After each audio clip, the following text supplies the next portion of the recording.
Sebelum lanjut nonton video ini, jangan lupa tekan tombol subscribe, nyalakan loncengnya, like, dan share ke teman-teman kita semua. Dalam kitab dijelaskan, di padang mahsyar kelak, ketika seluruh manusia dikumpulkan dari Adam sampai kiamat. Bayangkan, sejak Adam sampai kiamat, berapa triliun manusia berkumpul di satu tempat. Dan pada saat itu hampir seluruh manusia gelisah. Kenapa mereka gelisah? Karena mereka ingin status hukumnya masuk surga atau neraka, sementara pengadilan belum juga dimulai. Samalah kalau kita dinyatakan tersangka sama polisi, kan kita mau cepat diadili. Adili saya. Kalau saya salah, berapa tahun vonisnya? Kalau tidak salah, adili lalu lepaskan dari sangkaan itu. Demikian juga di padang mahsyar. Hampir seluruh manusia gelisah. Saya ini masuk surga atau masuk neraka? Sementara pengadilan belum juga dimulai. Dalam keadaan gelisah itu, datanglah sekelompok manusia menghadap kepada Nabi Adam. Ya Adam, engkau adalah bapak kami semua. Tolong menghadap kepada Allah, berdoa supaya segera dibuka pengadilan. Mendengar ini Nabi Adam geleng kepala. Saya malu ketemu Allah hari ini. Kenapa? Saya pernah makan barang haram sekali waktu saya hidup. Di mana mau kusimpan mukaku? Adam alaihi salam sekali makan barang haram, malu ketemu Allah di akhirat kelak. Gimana mereka yang pegawai negeri, sejak masuk pegawai negeri nyogok, seluruh gaji-gajinya sampai pensiun haram di sisi Allah. Seumur-umurnya makan barang haram, di mana mau kau simpan mukamu nanti di akhirat? Lalu Nabi Adam berkata, silakan kau datang kepada Nabi Ibrahim alaihissalam, minta kepada Ibrahim alaihissalam. Datang lagi sekelompok manusia ini.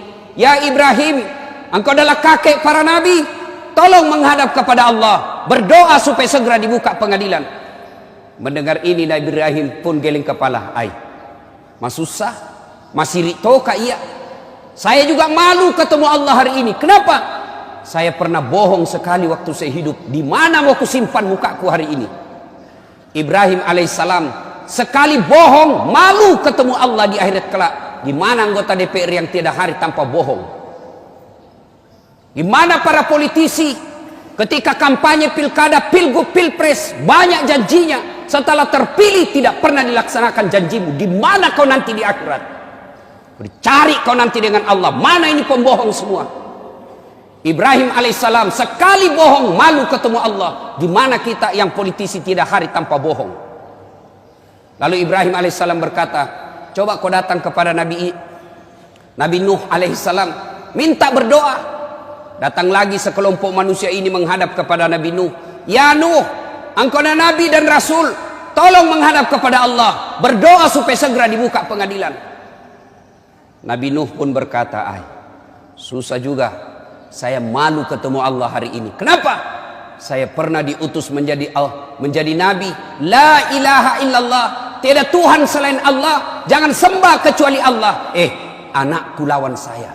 Saya malu ketemu Allah. Saya diutus menjadi Nabi, justru anakku melawan saya. Nuh alaihi salam, satu anaknya membangkang, malu ketemu Allah di akhirat kelak. Gimana kita yang 3 anak, tidak ada yang tahu sholat. Satu pengedar, satu pengisap, satu kawin lari di bawah bandar.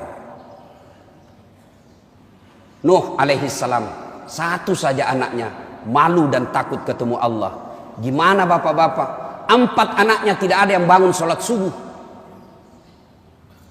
Demi Allah, yang bisa menyelamatkan kita nanti di akhirat, ketika kita sudah dikubur, bukan rumah mewah, bukan rumah dinas, bukan mobil mewah, bukan tabungan, tapi apa? Anak yang soleh dan soleha yang mendoakan kita. Suatu ketika Nabi Allah Muhammad sallallahu alaihi wasallam menuju ke satu tempat.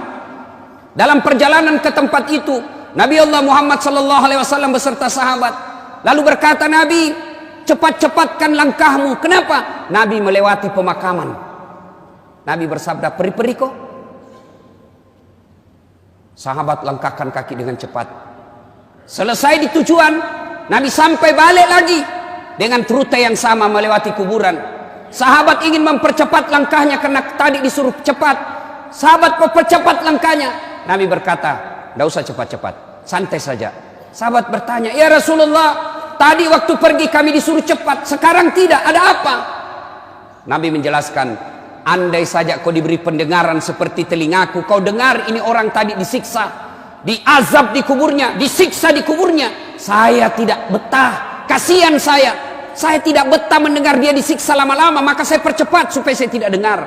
Waktu pulang tidak lagi. Kenapa? Saya dengar berita dari Jibril, Allah perintahkan malaikat penyiksa kubur, hentikan siksaanmu. Kenapa? Tidak mungkin bapaknya kusiksa di kuburnya sementara anaknya lagi mengaji sekarang membaca Bismillahirrahmanirrahim. Baru anaknya membaca basmalah, orang tuanya sudah lepas dari azab kubur. Itu anak yang soleh. Kalau anak yang suka mabuk, anak pezina, anggota DPR tapi nipu, jadi politisi tapi koruptor, bapaknya nanti juga disiksa di kubur. Nabi Nuh lalu berkata, tolong kau datang kepada Muhammad, Nabi penghulu segala nabi. Datanglah sekelompok manusia ini menghadap kepada Nabi Muhammad. Ya Muhammad, engkau Nabi dan Rasul, tolong menghadap kepada Allah, berdoa supaya segera dibuka pengadilan. Kalau Nabi sebelumnya angkat tangan dan malu ketemu Allah, Nabi Muhammad berkata, kalau bahasa kita, tenang sampean, duduk mako, sudah mana no, duduk kok, saya menghadap kepada Allah. Hari ini Allah dengarkan doaku. Di sini berlaku salah satu mukjizat saya. Selain waktu saya hidup punya mukjizat Al-Quran, jari-jari tangan saya keluar air, kemana saya jalan dilindungi oleh awan. Hari ini berlaku mukjizatku di akhirat satunya. Apa? Allah dengarkan doaku hari ini. Syafaat saya berlaku hari ini, di mana seluruh manusia tidak didengar doanya, malaikat pun tidak didengar pemohonannya hari ini, hanya saya yang didengar Allah. Duduk sampean. Nabi lalu menghadap kepada Allah. Ya Allah, kami sadar banyak dosa dan kesalahan, kami sadar banyak maksiat, tapi kami sudah sadar juga Engkau Maha Pengasih dan Maha Penyayang. Ya Allah, tolong ampuni dosa dan kesalahan kami ya Allah. Lalu mulai buka pengadilan. Mendengar ini, dari aras Allah kedengaran suara, ya Muhammad, aku kabulkan doamu hari ini, kau bangkit dari sujudmu. Lalu Allah perintahkan malaikat, siapkan segala keperluan, pengadilan mulai hari ini kita siapkan. Pengadilan mulai diproses. Mulailah kita diadili satu demi satu, berkat doanya Nabi dan syafaatnya Nabi.